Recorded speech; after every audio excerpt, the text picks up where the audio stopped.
دوستان مکرم، آئیے ایک حدیث شریف سے میں بات کا آغاز کرتا ہوں۔ حضور سرور عالم نور مجسم رسول مکرم صلی اللہ علیہ وآلہ وصحابہ وبارک وسلم آپ کا فرمان اقدس ہے، جو بندہ میری ذات پر جتنا زیادہ درود پاک پڑھے گا، میرے آقا فرماتے ہیں قیامت والے دن وہ اتنا زیادہ میرے نزدیک ہوگا۔ اس واسطے کثرت محبت اور شوق کے ساتھ درود پاک پڑھنا ہے۔ اللہ کریم ہم سب کو عمل کی توفیق عطا فرمائے۔ آئیے جو عنوان ہے ذرا میں آپ کی خدمت میں وہ عرض کروں۔ یہ بہت ضروری اور بڑا پیارا عنوان ہے۔ مطلب جو کہتے ہیں نا کہ مریض کو کس دوائی کی ضرورت ہے، اسی دوائی کی ضرورت اس وقت دنیا کے لوگوں کی ہے، جو آپ نے جس موضوع کا انتخاب فرمایا ہے۔ یاد رکھ لیجئے، ہماری جو تعلیمات دینیہ ہے قرآن مجید کی صورت میں اور احادیث رسول صلی اللہ علیہ وسلم کی صورت میں، یہ تعلیم جو اللہ نے عطا فرمائی نا ہمیں اپنے حبیب کے صدقے، اس کا بنیادی مقصد ہی معاشرے کی اصلاح ہے، یہ یاد رکھ لیجئے۔ اور ہماری جو تعلیمات دینیہ ہیں، اگر ان کا بغور مطالعہ کیا جائے تو ان کے اندر سب سے زیادہ 3 چیزوں کا ذکر کیا جاتا ہے۔ ایک ہے ادب، دوسرا ہے احترام۔ سمجھ آ رہی ہے میری بات کی؟ ایک ہے ادب، دوسرا ہے احترام، اور تیسرا ہے محبت۔ جس کے اندر یہ 3 چیزیں آ گئیں، اس کو پھر اللہ تعالیٰ باقی ساری عبادت کا ذوق بھی عطا کر دیتا ہے، اس کو دین سے لگاؤ بھی عطا کر دیتا ہے، علم دین بھی عطا کر دیتا ہے، اور اس کی دنیا بھی بہتر فرما دیتا ہے، اس کی آخرت بھی بہتر فرما دیتا ہے۔ اور جس بندے میں یہ 3 چیزیں نہ آ سکیں، وہ دنیاوی طور پر تو اخلاقی مجرم ہے ہی ہے، وہ دینی طور پر بھی اخلاقی مجرم بن جاتا ہے کہ اس کے پاس نہ ادب ہے، نہ احترام ہے، اور نہ ہی محبت ہے۔ یہ 3 چیزیں اگر ہوں تو آدمی کو دین متین سمجھنے میں بھی آسانی ہے اور اس پر عمل کرنے میں بھی آسانی ہو جاتی ہے۔ اور جب تک یہ عنصر بندے کی طبیعت میں نہ پایا جائے تو بندہ بنتا ہی نہیں ہے۔ اگر تم نے کسی سے محبت ہی نہیں کرنی اور تم نے کسی کا ادب ہی نہیں کرنا، سمجھ آ رہی ہے، اور کسی کا احترام ہی نہیں کرنا، تو پھر جب تک تمہارے درمیان تمہارے دل میں محبت ادب پیار ہے ہی نہیں تو اس کی بات کیسے مانو گے، اس پر عمل کیسے کرو گے؟ اسی واسطے نبی پاک علیہ السلام نے خود ارشاد فرمایا، لا یؤمن احدکم حتی اکون احب الیہ من والدہ وولدہ والناس اجمعین۔ فرمایا تم میں سے کوئی بندہ اس وقت تک ایمان والا یعنی کامل مومن ہو ہی نہیں سکتا جب تک کہ وہ اپنے آپ سے بڑھ کے، اپنے ماں باپ سے بڑھ کے، بلکہ پوری دنیا سے بڑھ کے مجھ مصطفیٰ سے پیار نہ کرنا شروع کر دے۔ سمجھ آ رہی ہے آپ حضرات کو؟ جب تک آقا کریم علیہ السلام کی محبت ادب پیار نہ آئے تو یاد رکھ لیجئے ہم نہ تو ان تعلیمات کو کما حقو سمجھ سکتے ہیں، نہ ہی ان پر عمل کر سکتے ہیں۔ تو اس لیے یاد رکھ لیجئے، اصلاح معاشرہ میں جو سب سے پہلا پوائنٹ ہے وہ ہے نبی پاک علیہ السلام کا ادب، حضور کا پیار، حضور کا احترام، اور حضور کے ساتھ جو ایک عشق والا رشتہ ہے اس کو طے کرنا۔ آواز کمزوروں والی ہے آپ حضرات کی۔ سب سے پہلی بات یہ ہے اصلاح معاشرہ میں۔ اچھا، اگر آپ اس کو سمجھنا چاہیں تو قرآن مجید کی جو آیت طیبہ میں نے پڑھی ہے، اس کے اندر اللہ نے اسی چیز کا ذکر فرمایا۔ اللہ فرماتا ہے قل ان کنتم تحبون اللہ، اے لوگو اگر تم یہ چاہتے ہو کہ تمہارا اللہ تم سے پیار کرے۔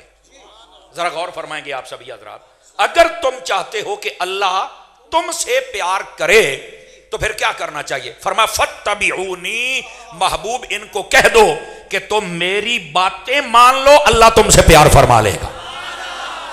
اب ذرا اس بات کو آپ سمجھنے کی کوشش کریں، پیار ہاں ہو جائے اللہ سے۔ اللہ کہتا ہے کیسے ہوگا؟ فرمایا میرے حبیب کی باتوں کو ماننا شروع کر دو، اللہ تعالیٰ تم سے محبت فرمانا شروع کر دے گا۔ کمال والی بات ہے، میرا خیال ہے سمجھ تو جانا چاہیے۔ علماء فرماتے ہیں محبت خدا بھی اسے ملتی ہے جس کو پہلے محبت مصطفیٰ مل جاتی ہے، اور دین بھی اسے ملتا ہے جس کو محبت مصطفیٰ مل جاتی ہے۔ سمجھ آ رہی ہے آپ سبھی حضرات کو؟ 2-4 بندے ابھی بھی چپ شاہ بن کے بیٹھے ہوئے ہیں، اتنی سبحان اللہ کہہ رہو کہ مینوں سن پوے۔ بس یہی میرا موضوع ہے، یہ میں نے آج آپ کو سنانا ہے۔ دوستان گرامی، یہ ہے پہلی بات۔ اور قرآن مجید برہان رشید کی جو آیت میں نے پڑھی ہے اس میں فرمایا اے محبوب ان لوگوں کو بتاؤ جتنے بیٹھے ہو، اگر تم یہ چاہتے ہو کہ اللہ تم سے پیار کرے تو میرے محبوب کی اتباع کرو، حضور کی باتیں مانو، پھر کیا ہوگا؟ یحببکم اللہ، پھر انہیں کہنا نہیں پڑے گا میں رب ہو کے کہتا ہوں کہ میں ان سے پیار کروں گا۔ اچھا، صرف اللہ پیار نہیں فرمائے گا، اس سے بھی اگلی بات ہے، فرمایا اللہ تعالیٰ تمہارے گناہ بھی معاف فرمائے گا، وَيَغْفِرْ لَكُمْ ذُنُوبَكُمْ، اللہ تعالیٰ تمہارے گناہ بھی معاف فرمائے گا۔ یہیں سے علماء کہتے ہیں کہ یہ جو حضور کی محبت ہے یہ آدمی کے گناہوں کو بھی مٹا کے رکھ دیتی۔ توجہ ہے بھئی آپ سب حضرات کی؟ تو آقا کریم صلی اللہ علیہ وسلم کی اتباع، آپ کی پیروی۔ اچھا، اتباع کس کو کہتے ہیں؟ توجہ ہے تو یہ بھی سنا دوں آپ حضرات کو۔ ایک ہوتی ہے اطاعت، ایک ہوتی ہے اتباع۔ اطاعت اس کے اندر عام لفظوں میں سمجھاتا ہوں آپ کو۔ اطاعت کا مطلب ہوتا ہے جو فرمان آ گیا حکم کرو، اس حکم پر عمل کرو جو بھی۔ اچھا، اتباع کا مطلب ہوتا ہے کہ جیسا تم کسی کو کرتے دیکھتے ہو ویسا کرو، یعنی قدموں پر چلنا۔ اب اللہ نے فرمایا اطاعت میری اور میرے رسول کی کرو، جب اتباع کی بات آئی تو یہ نہیں کہا میری کرو۔ اب اللہ کو کون دیکھے کہ کیا کر رہا ہے؟ اب اتباع تو نہیں ہو سکتی، دیکھنا تو مصطفیٰ کو ہے۔ فرمایا اطاعت میری کرو، اتباع مصطفیٰ کی کرو۔ اب سمجھ آئیے کوئی نہیں؟ سبحان اللہ فرما سکتے ہیں آپ حضرات؟ اطاعت میری کرو، اور یہ نہیں فرمایا کہ صرف میری کرو بلکہ ساتھ میں رسول کی بھی فرمایا۔ سمجھ آئی؟ من یطع الرسول فقد اطاع اللہ، فرمایا جس نے رسول کی اطاعت کی اس نے اللہ کی اطاعت کی۔ یہ بات ارشاد فرمائی، لیکن کمال یہ ہے اس بات کو سمجھنے کا، فرمایا کہ اتباع میرے حبیب کی کرو، اپنے بارے میں لفظ اتباع نہیں فرمایا۔ اب اتباع کا مطلب کیا ہوتا ہے؟ یہ بیٹا میرا ادھر آ سکتا ہے؟ میں تھوڑا پریشان ہو رہا ہوں، ادھر آ جاؤ، ادھر آ جاؤ میرے چاند، یہ ادھر آ جائے نا، اب زیادہ دور جائے گا تو پھر مسئلہ بنے گا۔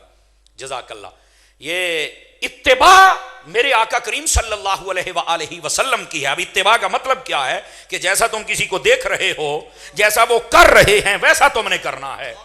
اسی واسطے میرے آقا کریم علیہ السلام نے فرمایا، پوچھا حضور نماز کیسے پڑھنی ہے؟ صلو کما رأیتمونی، فرمایا تم نماز پڑھو جیسا مجھے دیکھ رہے ہو۔ اچھا، اس کے نا دو معنی ہیں۔ ایک معنی تو آپ نے سنا ہوگا جس کو آپ سب سمجھ گئے، کاش کہ میری زبان پہ آسان ہو جائے اور تمہاری بھی توجہ ادھر ہو تو دوسرا معنی بھی سمجھ جاؤ۔ پہلا معنی یہ ہے، حضور نے فرمایا نماز ویسے پڑھو جیسے مجھے دیکھ رہے ہو۔ کیا مطلب؟ اس کا ایک مطلب یہ ہے جیسے میں کھڑا ہوتا ہوں، ہاتھ اٹھاتا ہوں، باندھتا ہوں، رکوع میں جاتا ہوں، سجدے میں جاتا ہوں، جیسے مجھے دیکھا ویسے نماز پڑھو۔ جی ٹھیک ہو گیا۔ اچھا، ایک اس کا مطلب اور بھی ہے، آئے ہائے ہائے کاش کہ سمجھ آ جائے۔ فرمایا جب نماز پڑھتے ہو تو تمہاری کیفیت یہ ہو کہ گویا محمد کو دیکھ رہے ہو۔ یہ مطلب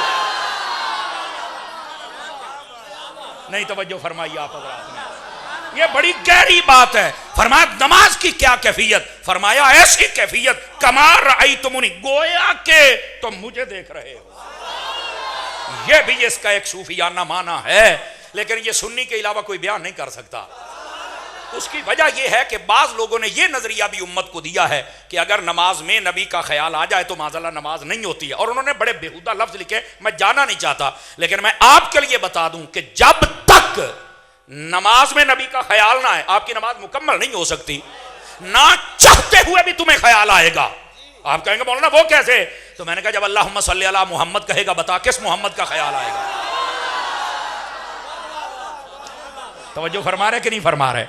تو بہتر ہے نا خیال لے کے آ۔ سمجھ آ رہی ہے؟ تو اس واسطے یہ اگر یہ اس کو کہتے ہیں صوفیانہ زبان۔ یہ جو صوفیانہ زبان ہوتی ہے نا، یہ بندے کو وہ بات کرتی ہے بندہ خود سوچتا رہتا ہے بھئی یار ہے تو گل پہلو کدی نہیں سی سنی، بھئی یہ نہیں سنی تو ہے تو صحیح نا۔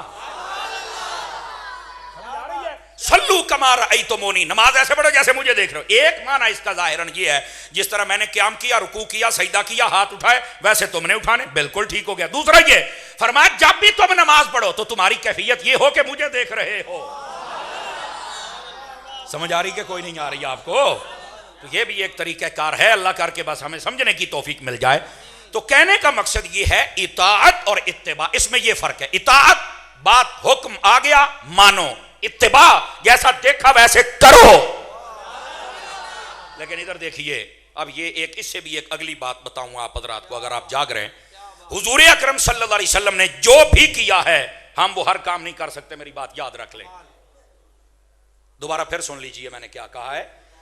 جو کام بھی حضور نے کیا ہر وہ کام ہم نہیں کر سکتے، بس جو آپ نے کہا کہ یہ کر لو وہ ہم نے کرنا ہے، جو حضور نے کیا وہ ہم نہیں کر سکتے، جو کہا ہے کہ کر لو وہ کر لو، بس ٹھیک ہے۔ اب آپ کہیں گے دا مطلب کی ہے، تو میں نے کہا جو ہمارے لیے کہا ہے نا وہ کہا ہے جو ہم کر سکتے تھے، اور جو حضور نے کیا ہے اس میں سے بہت ساری چیزیں ایسی ہیں جو کوئی کر ہی نہیں سکتا ہے۔ اگر مثال دے طور پہ تو میں کہا حضور نے چاند توڑیا ہے نا، اگر آہو تو میں کہا کر کے بخاؤ، آپ نے توجہ نہیں نہ فرمائی، تو اس کا مطلب ہے کوئی غلط ہے نا۔ نبی پاک نے 11 شادیاں فرمائی، اگر آہو میں کہا کر کے بخا، اگر نہیں ہوندیاں تو میں کہا پھر تینوں آکھیا سی نا بھئی جو حضور نے کیتا ہے وہ تو کرے، یہ نہیں تیرے کو ہونا، جو سائیاں کہہ چھڑیا وہ تو کرنا۔ نہیں توجہ فرما رہے آپ حضرات؟ اچھا 5-4 بندے ہجے 5 کلو دا سیر لائی جاندے نا، سبحان اللہ نہ کچھ بھی نہیں جی ہونا، یہ دینا ثواب ملنا جے۔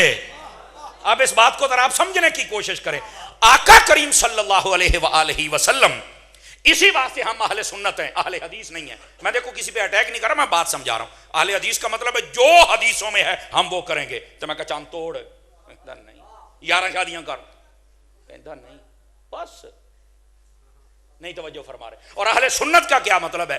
حضور نے جو سنت ہمارے لائق تھی، جس پہ ہم عمل کر سکتے تھے، اس کا حکم فرما دیا، وہی کرنا ہے نا۔ یہ فرق ہے اگر آپ کو سمجھ آ جائے۔ سنت کے اندر ہر وہ چیز جو ہم عمل کر سکتے تھے اس کا حکم حضور نے عطا فرما دیا، اور جب بھی تم حضور صلی اللہ علیہ وسلم کی سنت پہ عمل کرو گے تو حضور کے متبع ہو جاؤ گے، اور جو متبع ہو جاؤ گے تو اللہ تم سے پیار فرمائے گا۔ اب سمجھ آگئی آپ سبھی حضرات کو؟ تو میرے عزیز یہ اطاعت اور اتباع میں فرق ہے، اور ہر کام میں آپ حضور کی اتباع نہیں کر سکتے، جو حکم دیا ہے ہمیں اس میں آپ اتباع کر سکتے ہیں، باقیوں میں آپ نہیں کر سکتے۔ آپ دیکھیں بعض کہتے ہیں ہم نماز روزے میں تو کر سکتے ہیں، ادھر دیکھنا، او میں کہا پتر او دے وچ بھی وہ کر سکنا جنہ تینوں آڈر ہے۔ میں تھوڑا رکتا اس لیے ہوں تاکہ آپ کو سمجھ آ جائے نا میں کیا کہہ رہا ہوں۔ اس میں بھی جتنا آڈر ہے اتنا کر ہے، آپ اسے زیادہ نہیں کر سکتے ہو۔ کہندے کو مثال میں کہا ہنے دے لینے، پڑھو نا سیاست اس کے اندر روایت نا، وہ فقیر حاضر ہے۔ نبی پاک صلی اللہ علیہ وسلم نے نا ایک مرتبہ کھانا چھوڑ دیا کافی دنوں تک، صحابہ کرام چلے گئے حضور اکرم علیہ السلام کے گھر، ام المؤمنین، ان سے چل کے پوچھا کہ آپ بتائیں حضور صلی اللہ علیہ وسلم آپ کے شب و روز کیسے گزر؟ ان کا ساری رات عبادت کرتے ہیں اور دن کو آپ روزہ رکھتے، تو کئی دنوں کے کھایا بھی کچھ نہیں۔ انہوں نے آخیا بھی حضور نے نہیں کھا تھا تو اسی بھی نہیں کھانا۔ نبی پاک علیہ السلام نے بھی کوئی گال نہیں کی تھی، دیہڑے گزرے 5 تو 6، یہ روایت کے لفظ میں ذمہ داری سے کہہ رہا ہوں۔ کوئی بندہ اپنے گھر سے نہیں اٹھ سکا، کوئی بستر سے نہیں اٹھ سکا، کوئی گلی دے ڈگ پیا، کوئی مسجد تے ڈگ پیا ہے۔ نبی پاک نے جدو ویکھیا نا بھی یہ 15-20 دا یہ حال ہویا ہے، توجہ ہے، او پتر او چپ کری، ہوئے ادھر میرے ال ویکھ، میری گل سن، بولنا نہیں ہوں، چھوٹے بھی چپ کر کے گل سنو، گل بڑی ٹاپ دیجئے۔ نبی پاک نے فرمایا کیا ہو گیا تمہیں؟ وہ میں ویکھدا پیا کوئی ایتھے بیٹھا ہے تہاڈے کو ٹور نہیں ہوندا، بول نہیں ہوندا، ایتھے ڈگے پا، تانوں ہویا کی ہے؟ میں آکھیا اونیاں ہی نمازاں روزے رکھنے جنہیں تینوں آڈر ہے، ودی نا، میں تینوں آ دسدا پیا، سمجھ آ رہی نا؟ تو انہوں نے کہا یا رسول اللہ صلی اللہ علیہ وسلم ہم گھر گئے تھے، ہم نے اپنی ام المومنین جو آپ کی زوجائیں ہیں ہماری، میں ان سے پوچھا، انہوں نے بتایا حضور کچھ کھا پی نہیں رہے تے اسی بھی کچھ نہیں کھادا پیتا تے تاں بھکھیاں یہ حال ہو گیا ہے، اسی تے تہاڈی سنت پہ عمل کردے سیں۔ نہیں توجہ فرمایا، نبی پاک علیہ السلام نے وہاں ایک جملہ بولا، اگر آپ کو سمجھ آئے نا میں بولتا ہوں، فرمایا ایکم مثلی، کون ہے تم میں میرے جیسا؟ اس پہ تو سارے سنیوں کو بولنا چاہیے تھا، کون ہے تم میں میرے جیسا؟ تو میرا خیال ہے اس کا مطلب یہ ہے کوئی بھی نہیں سرکار ہے۔ تو پھر شاعر نے صحیح کہا ہے، جیسے ہے میرے آقا ویسا نہیں۔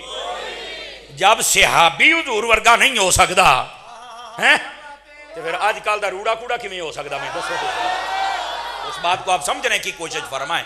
اور اچھا ابھی بات نہیں ختم ہوئی نا، ابھی بات نہیں ختم ہوئی۔ نبی پاک نے جڑی اگلی گل کی تھی نا، اے لوگ کی کوئی نہیں جے دس دے، اے سنے آجے، حضور نے فرمایا اگر میں کھا پی نہیں رہا تو تم دیکھتے نہیں میری طبیعت کے اندر جیسے تم کمزور ہو گئے، آپ کو کمزوری آئی ہے؟ انہوں نے کہا نہیں۔ تو آقا کریم نے فرمایا تو انہوں پتا کیوں؟ انہوں نے کہا نہیں جی۔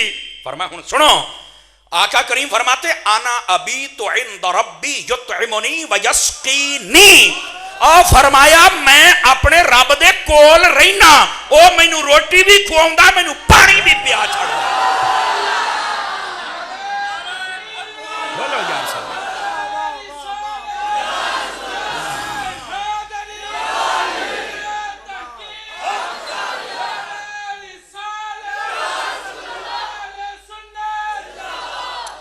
تو میں یہ کہہ رہا ہوں، حالانکہ ویکھو روزہ رکھنا تے سنت ہے نا، ہیں؟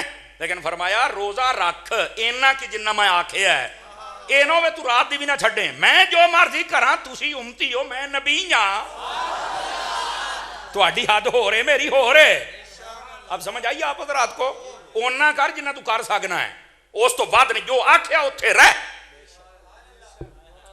آقا کریم صلی اللہ علیہ وسلم کی یہ حالت تھی، فرمایا میں تو اپنے رب کے پاس ہوتا ہوں، مجھے وہ کھلاتا بھی ہے پلاتا بھی ہے، تم میں سے ہے کون جو میری مثل ہے؟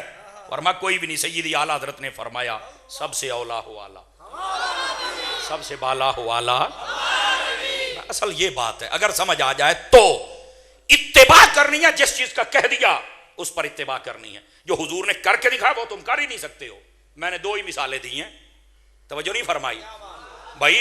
نبی پاک علیہ السلام احد پہاڑ پہ جاتے ہیں، احد پہاڑ نے ہلنا شروع کر دیا، نبی پاک علیہ السلام نے اپنے قدم مبارک، اپنی ایڑی مبارک لگائی نا تو وہ وہاں پہ رک گیا۔ اعلیٰ حضرت فرماتے ایک ہی ایڑی سے احد کا زلزلہ جاتا رہا، کیا ہی رکھتی ہیں وقار، اللہ اکبر، ایڑیاں کیا ہی رکھتی ہیں وقار، اس گل نو سمجھ، کیا ہی رکھتی ہیں وقار، اللہ اکبر، ایڑیاں، یہ جو اللہ اکبر ایڑیاں، تو فرمایا جس کی ایڑیوں کا یہ حال ہے اس کے ہاتھوں کا حال کیا ہو۔ ایک ہی آپ نے ٹھوکر مبارک لگائی، زلزلہ سارا ختم ہو گیا، ہلنا جنبش ختم ہو گئی پہاڑ کی۔ توجہ ہے کہ کوئی نہیں آپ حضرات؟ جب وہ جنبش ختم ہو گئی تو میں نے کہا آج کل جب زلزلہ آتا ہے تو مولوی سارے کہن نہ اٹھ کے اما اڈی ماردا پہ تو رک جا، رکو گا رولا ہے، بڑا شوق ہوتا ہے ہم حدیثوں پہ عمل کریں گے، میں کہا تو نہیں کر سکتا، حدیث ہی کر کے بخا میں بندے دا پوت بان ہے، حدیث نہیں سنت تے عمل کر، جو کہہ دیا ہمارے لیے وہ کر، اللہ اللہ تے خیر سے بیٹھے ہو۔ اللہ اکبر، حضور اکرم علیہ السلام نے جو کہا ہے بس اتنا عمل کر، زیادہ اگے نہ بدیا کر۔ تو ہمیں اتباع کا حکم ہے، اور جس دن امت نے حضور کی اتباع کر لی، جو جو ہمارے لیے حضور نے تجویز فرمایا ہے، جس دن ہم نے اس پہ عمل کر لیا اس دن ہمارا معاشرہ ٹھیک ہو جائے گا۔